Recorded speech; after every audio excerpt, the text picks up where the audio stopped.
오늘 영상에서는 우리에게 무척 중요한 주제에 대해 지난번에 이어 다른 시각에서 한 번 더 다루어 볼까 합니다. 지난번에는 미국의 유명 작가인 마크 맨슨의 시각으로 바라본 현재 우리나라의 사회적 문제들에 대해 함께 알아보았는데, 이번에는 우리나라 인사이더 전문가의 시선에서 분석한 한 명의 고통받고 있는 환자로서의 대한민국에 대해 살펴보고 그 증상의 뿌리를, 그리고 그 해결책을 같이 한번 찾아볼까 합니다. 우리나라는 지난 약 100년 동안 정말 산전수전에다 공중전까지 다 겪은 그런 상처 많은 나라입니다. 그리고 요즘 아이들이야 잘 모르겠지만 바로 이전 세대까지만 하더라도 정말 어려운 환경에서 치열하게 이 나라를 일으켜 세운, 그러니까 하루 16시간씩 공장에서 일하며 인형에 눈을 붙이고 또는 먼 중동에 나가 땅을 개척해주고 심지어 다른 나라 전쟁에까지 나가 피까지 팔아야 했던 눈물 나는 시절을 거쳐 이제는 자동차와 철강, 그리고 초대형 선박과 반도체, 최첨단 전차와 전투기까지 전 세계로 수출하는 전 세계 경제, 국방, 문화 최강대국에 올라서는 그런 한 편의 영화와도 같은 기적 같은 기억을 자신의 삶으로 가지고 있는 사람들이 사는 곳입니다. 그런데 그렇게 고생을 했고 또 많은 것을 이루었으면 이제는 좀 행복해야 하는데, 오늘날 우리들의 상황은 꼭 그렇지만은 않은 것 같습니다. 지금 대략 40 정도 넘으신 분들은 다들 기억하시겠지만 예전에는 우리 사회가 이렇지 않았습니다. 모두가 다 열심히 노력하며 살았지만 지금보다 훨씬 덜 치열했고, 그리고 더 느렸고, 가정과 사회 곳곳에는 정이 충만했었습니다. 그래서 몇 년 전 나왔던 응답하라 1988과 같은 드라마는 그때 그 느리고 사람 사는 사회 같았던 향수를 떠올리게 하여 크게 인기를 끌었던 것 같습니다. 2024년 현재 대한민국의 출산율은 약 0.71명입니다. 이건 OECD 평균인 1.53명의 절반보다도 낮은 수치이며, 심지어 OECD 국가들 가운데 출산율이 한 명 아래인 곳은 우리나라가 유일합니다. 원래 자연계에서도 주변 환경이 안전하지 않다고 판단하면 동물들도 새끼를 낳지 않습니다. 심지어 새끼를 낳은 후에도 만약 주변 환경이 급격하게 나빠지는 경우 자신이 직접 그 새끼들을 물어 죽이는 경우도 흔한데, 어쩌면 지금 우리의 경우가 바로 그런 상황입니다. 이외에 그런 문제들을 일일이 짚어보자면 끝도 없겠지만 한번 그 문제의 원인, 그 뿌리를 짚어볼까 합니다. 결국은 경제입니다. 지금 잠깐 한번 상상해 보시면, 만약 지금보다 수입이 3배 또는 5배가 많아지고 또 직장도 안정되어 있어 그런 수입이 앞으로 10년 또는 30년 동안 안정적으로 들어올 예정이고, 또 우리의 아이들도 지금처럼 치열한 것을 넘어 거의 고문 수준으로 공부에 매몰되지 않더라도 다들 자기가 좋아하고 또 재능이 있는 분야의 공부를 하다가 졸업 이후 어렵지 않게 그 분야에서 안정적이고 만족스러운 직업을 가질 수 있게 된다면 감히 장담하는데, 그런 경우 출산율은 단지 높아지는 게 아니라 그들이 더 많은 아이를 낳는 것은 막을 수가 없을 정도로 치솟을 겁니다. 왜냐하면 부모도 행복한 그런 세상을 우리 자식들도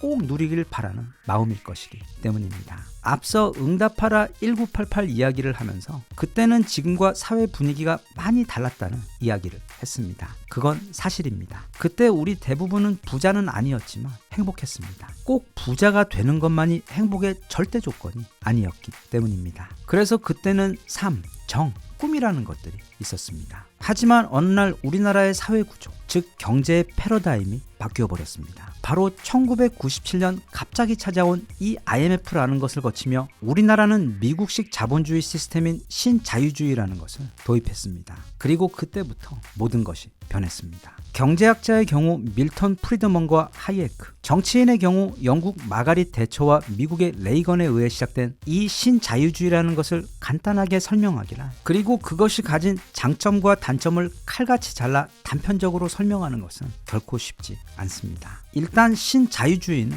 그 이름에 나와 있는 것처럼 경제적 자유가 정치적 자유와 개인의 자유로 이어진다는 경제, 정치, 그리고 사회 철학입니다. 제 부족한 수준에서 이해하고 있는 신자유주의라는 것은 모두에게 자유를 주고 또 모든 룰을 없애고 이제부터 서로 무한 경쟁하라는 경기입니다. 그것이야말로 자연계 정글의 법칙, 진정한 자유의 세상이기 때문입니다. 한 예로 IMF 이후 우리나라의 금융계는 강제로 국제 금융시장에 오픈되어야 했습니다. 즉 아직 걸음마 단계였던 우리나라의 금융계와 이미 200년도 전부터 주식회사가 등장하며 이 분야 도사가 되어 있던 영국이나 월가 등의 베테랑 국제 금융계를 그냥 한 링에 모두 구겨 넣어 버리고서는 이제부터 공평하게 그리고 자유롭게 싸우라고 한 것입니다. 마치 유치원생과 UFC 챔피언들을 한 링 안에 던져놓은 것처럼 한쪽의 힘이 과격할 정도로 더 막강한 상황에서 그게 어째서 공평한 것인지 또는 그게 정말 자유가 맞는 것인지는 잘 모르겠지만 아무튼 그때 이후 우리나라의 금융계를 비롯한 산업계는 외국 금융 공룡들의 끝내주는 만찬장이 되어주었고 현재 사실 나라의 많은 부가 그들 외국계 자본의 소유입니다. 그리고 신자유주의에서는 정부의 역할 또한 최소한으로 제한합니다. 모두가 모두를 상대로 할 수 있는 모든 방법과 무기를 가용해 싸워야 하는 상황에서 심판의 개입이 너무 크면 그게 시장의 자유를 해친다고 보기 때문입니다. 또한 복지 또한 극단적으로 줄이게 됩니다. 일하지 않은 자 먹지도 말라가 아니라 이기지 못한 자는 먹지도 말아야 한다는 뜻입니다. 비단 그건 우리나라만 그런 것이 아니라 이 신자유주의가 도입된 모든 나라, 모든 사회에서 공통되게 벌어진 현상입니다. 경제적으로는 일단 2008년 미국발 서브프라임 사태가 바로 그것이고 사회적으로는 바로 끔찍한 수준의 물질 만능주의와 양극화가 발생했습니다. 자본이 자본을 버는 세상이 되자 부자들은 더 쉽게 더 많은 돈을 벌게 되었고 자본이 부족한 서민들은 최소한의 생활조차 영위하기가 힘들어졌습니다. 그리고 그런 흐름에 필연적으로 따라올 수밖에 없는 부수 결과인 사회적 전통과 윤리적 자산들의 붕괴가 우리 사회 전반에서 새로운 노말이 되어버렸습니다. 아무튼 그런 무시무시한 시스템이 이 나라에서 그리고 전 세계적으로 도입되고 진행된 지 약 30년 이상이 흘렀고 지금 우리가 보고 겪고 있는 세상이 바로 그 결과입니다. 갑자기 뜬금없이 트럼프를 옹호하려는 것은 아닌데 그는 분명 엄청난 결점이 존재하는 사람이긴 하지만 그리고 딱히 착하고 선한 사람이라고 보기도 어렵긴 하지만 한편으론 그의 철학에 동조되는 부분도 적지 않습니다. 그의 대선 캠페인 구호는 미국을 다시 위대하게 였습니다. 그리고 그가 다시 위대하게 만들고 싶고 되돌리고 싶었던 그 아메리칸 정신이라는 것은 우리도 자라오며 수도 없이 들었던 바로 그 유명한 말, 바로 아메리칸 드림입니다. 즉 당시 미국은 누구나 노력하면 꿈을 가질 수 있고 어렵지 않게 만족스러운 수준의 성공을 누릴 수 있었던 그런 꿈의 나라였습니다. 하지만 지금의 미국은 전혀 그렇지 않고 현재 우리가 그렇게 느끼고 있듯 대다수의 미국인들은 절망하고 지쳐있던 상황에서 트럼프는 그런 신자유주의적 시스템을 해체하고 시간을 30년 뒤로 돌려 계층 간의 불평등을 해소해 양극화를 줄이고 더 많은 보통 사람들이 다시 꿈을 꾸고 그 꿈을 실현할 수 있는 그런 미국을 만들겠다는 게 바로 트럼프 정치 철학의 뼈대입니다. 그래서 그는 지난 수십 년간 사회에 굳게 뿌리 내려온 신자유주의라든지 사람들을 위한 성장과 해결이 아닌 정쟁만 일삼는 고인물 정치 시스템이라든지 그 외 월가와 같은 초대형 공룡들에게 전쟁을 선포하고 싸웠던 사람으로 이후 그는 그런 반란의 대가를 혹독하게 치른 사람이기도 합니다. 미국도 한국도 그리고 지금 세계 여러 나라들도 거의 비슷한 상황입니다. 하지만 그 중에서도 현재 우리나라의 상황은 유독 아파 보이는 면도 없지 않아 있는 것 같습니다. 일단 지금 가장 중요한 것은 또는 이런 상황을 치유하기 위해 지금 이 시점에서 우리가 검토하고 시작할 수 있는 가장 첫 번째 단계는 바로 트리클 다운 효과, 즉 그 허울뿐인 낙수 효과가 제대로 작동할 수 있도록 그 시스템을 손보는 것입니다. 부자들은 악인도 아니고 적도 아닙니다. 세상에는 재능과 성실함을 바탕으로 정직하게 큰 부를 이룬 부자들도 아주 많습니다. 그런 사람들은 시기와 공격의 대상이 아니라 배움의 대상들입니다. 허나 문제는 시스템의 구조로 인해 과도한 혜택을 입은 거대한 기업들의 경우 자신들에게 주어졌던 그 많은 혜택 가운데 일부가 아래로 그리고 사회로 다시 흘러들어가 진정한 의미의 낙수 효과가 이루어질 수 있도록 해야 하는 의무를 가지고 있음에도 오늘날 아주 많은 거대 기업들은 자신에게 흘러들어온 그 자본을 기업 내에 묶어 잠궈버리고 또 원가 절감이라는 미명하에 직원들의 복지와 수입을 마른 걸레 쥐어짜듯 더욱더 죄어오고 있는 모습을 보이고 있습니다. 그걸 더 잘할수록 더 유능한 경영인이라는 소리를 듣는 경우도 적지 않습니다. 즉 이제는 이 신자유주의가 그리 완벽한 시스템이 아니었다는 것을 우리 모두가 인정하고 그래서 그로 인해 그동안 막혔던 물길을 다시 뚫어내고 물이 고여 있다면 펌프로라도 다시 퍼내서 물이 다시 개천으로 즉 사회와 개인들에게 흘러 들어갈 수 있도록 경제적 개수 작업을 고민해 볼 때가 아닌가 싶습니다. 심지어 프랑스의 경제학자인 토마 피케티 역시 재산을 쓰거나 활용하지 않고 모아만 두는 것에 댐의 수문이 열려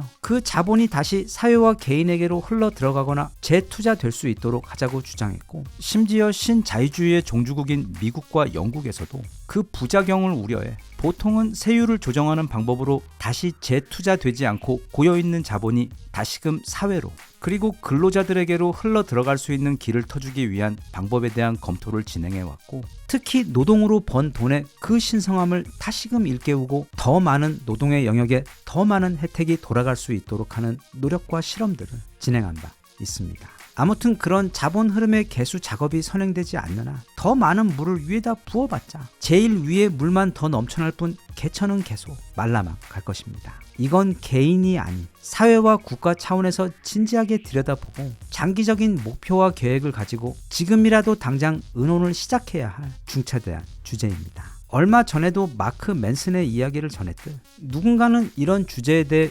지속적으로 이야기를 다뤄야 하지 않을까, 그리고 더 많이 논의되어야 하지 않을까 하는 생각에 틈틈이 관련해서 많은 책과 자료들을 살펴보고 있는데, 그런 와중에 우리나라 현직 기재부 공무원이 내놓은 현재 우리나라를 심각한 병에 시달리고 있는 환자로 정의한 환자명 대한민국이라는 책에서 현재 우리나라 상황에 대한 매우 많은 통찰과 유용한 관점을 발견하게 돼요. 또 최고 핵심 현장 인사이더가 나누는 드물게 보이는 굉장히 잘 쓰여진 종합 보고서 같은 책이기 때문에 이 문제에 대해 관심이 있으신 다른 분들께서도 한번 살펴보시라고 여기 소개를 해봅니다. 인생은 어차피 문제 해결의 연속입니다. 아무 문제 없이 평화롭게 그저 흘러가기만 하는 그런 삶은 어디에도 없습니다. 그리고 그건 국가도 마찬가지이며 특히 우리나라의 경우 더더욱 그 말은 사실입니다. 하지만 지난 영상에서도 그렇게 말했듯 우리는 정말 국난 극복에 특화된 민족입니다. 지금까지도 우리 앞을 가로막던 그 모든 문제들을 잘 해결해왔고,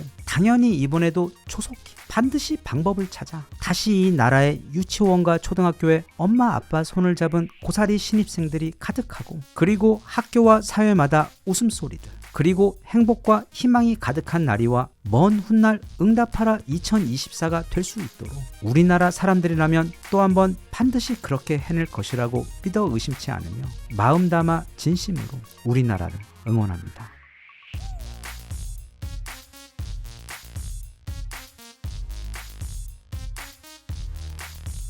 Even if you tried, you wouldn't understand it. Maybe something's missing inside of you. Just a bit of sugar to that